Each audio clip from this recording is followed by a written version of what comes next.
All right, well, let's set a little ground thing here. So River runs through it. Is that even a band anymore? Kind Kinda, of. sorta. Working on it. How many monthly listeners did you guys have? What was like your peak, would you say? Not much. Probably on tour, on the biggest tour we did, probably the highest month listener was 2,000 month listeners.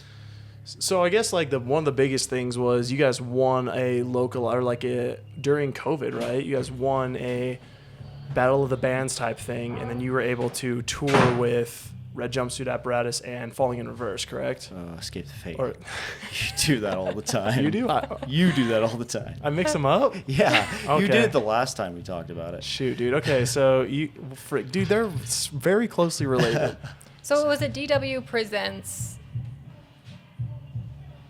event. So they do it yearly. They have like a Battle of the Bands. I don't think they do it anymore, but I don't know. I thought they did it. Make this year. it like 15.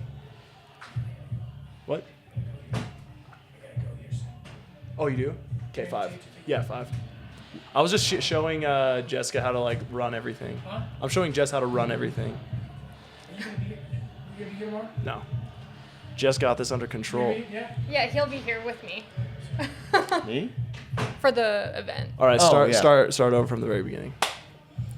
Not that far, but so there was a online Battle of the Bands Yeah. event which you guys won first place, and you were able to go on tour, like a pretty large tour. How many dates were there? 7, because we were 1 in 4, so there were. was there broken into 4 There were 4 bands that got to regions. go. Oh, okay. So, So, you guys yeah. did one region, and it was you guys opened up for Escape the Fate and Yeah. Red Jumpsuit Apparatus. Was Escape the Fate? It was their headlining tour. Mhm. Yep. Okay.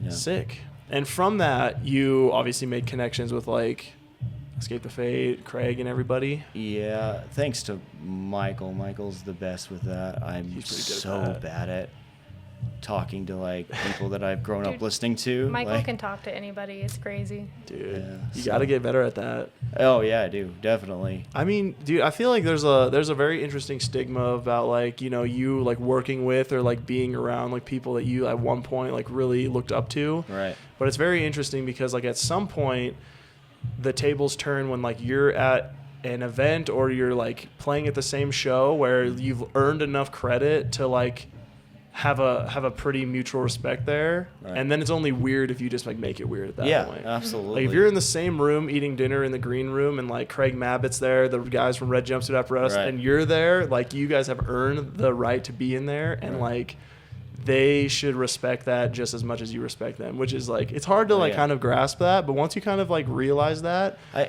it- think what gets in my head is like you don't ever want one of your heroes to be. a D-bag or something. Yeah. Yeah. Mhm. I feel that. That gets in your head, but I've never met anybody in the music industry like that. That's yet at least. They're out there. Yeah, for sure. So after that, you guys like, or you're so 2,000 monthly listeners. You guys eventually hired Craig to feature on one of your tracks, and then you basically had him feature in the music video as well. Yeah. Yeah. And that ran you guys like $3,500 a pop, huh? Yeah. Yeah. So It's- you paid him out just like 7 G's for that. So with the feature on the music video and then the feature on the song, yes. So I would, if And you don't think that it was worth it. I would say it would be And worth. the song's on Spotify too. Like if you guys want to listen to it. I would say collabs are, especially nowadays, are always worth it, but make sure your deal is within the with the collaboration, because that didn't come with it. So So you just basically paid to have a feature. Well, like how would you have done it differently, or why don't you think it was worth it?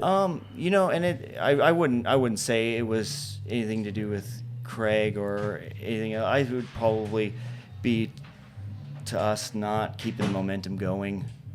I think that was always the biggest problem, and then people start losing their motivation for any of it. Dang, that's brutal. Yeah. I mean, have you looked at other like artist rates or anything? Like, have you guys looked at hiring other appearances? No, I think it's really like It I don't think it's vary. It can not vary for necessarily sure. like public information, but it's just stuff people don't talk about usually. Yeah. Like I don't even know if I mean, at some point, like it makes sense for, and this is where like even in the content world, I would suggest like not necessarily.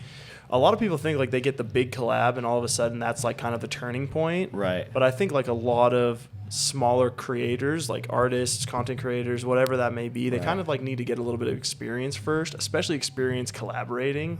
And like back, if you look at all these bands like kind of like featuring in each other's songs and things, they're kind of like on a level playing field already, and they're kind of like already mutually benefiting each other. Yeah. But like sometimes it's just like, oh dude, I did a collab with a huge artist or a huge content creator and doesn't do anything for your brand or band.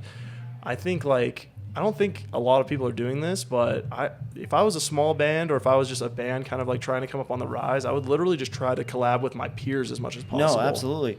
I always wish I would have like collabed with people like, and I can still do it, but collab with people that I'm really good friends with, and then just, you start meeting more people on tour and climb that ladder. I know it's weird to have a bunch of featured artists, but we're in a new era where it's like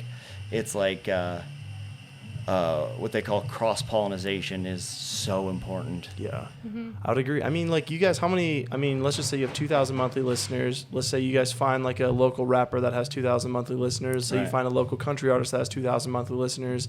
That's now like 3,000 monthly listeners or 6,000 monthly listeners, and that can reach a lot more. Yeah. And then like once you kind of like get to that next step, you get more. You get like, we're in like another group of artists. We can bring on another one. We're in a different group of artists. Bring on another one. Absolutely. That's like the growth of the modern time. I think it's. I don't think it's a secret, but I think that's the best way to do it. I think it's easier to do in other places besides Montana, though, because there's only like a select few people that you can collaborate with. I mean, everything's like digital now, though. No, for like, sure. You guys can find anybody. For sure. Yeah. Right. I would do that, dude. Like, I mean, you can only grow so big by yourself, and like, I think it's just a constant uphill battle. But you gotta just collab with somebody out there, get new eyes on your stuff. There's just different ways to get new eyes on your material, right? And that's just collabing. It just also comes down with when you get a hold of those bigger artists, you get really eager because they are your heroes, and so when you get caught up into that game, it's like you just want to do it, and you'll pay any price. And I think I was like the one in the band that was like, let's do it, and everyone's like, let's think about this. That eventually led to like the dissolve. That led to the dissolve of the band, pretty much. Yeah, pretty much. That's what happens, dude. I mean, you live and learn. Like, it is what it is. I think that's tough. That's a tough call, especially it's like, dude, you have a chance to work with someone that you like look up to. You got to tour with. It makes a lot of sense in the moment, but like looking back, you had a learning experience. You just go on from there. Right. Sick. All right, man. Well, good to know. That was interesting information. I didn't know Craig cost $7,000 or $3,000 per appearance.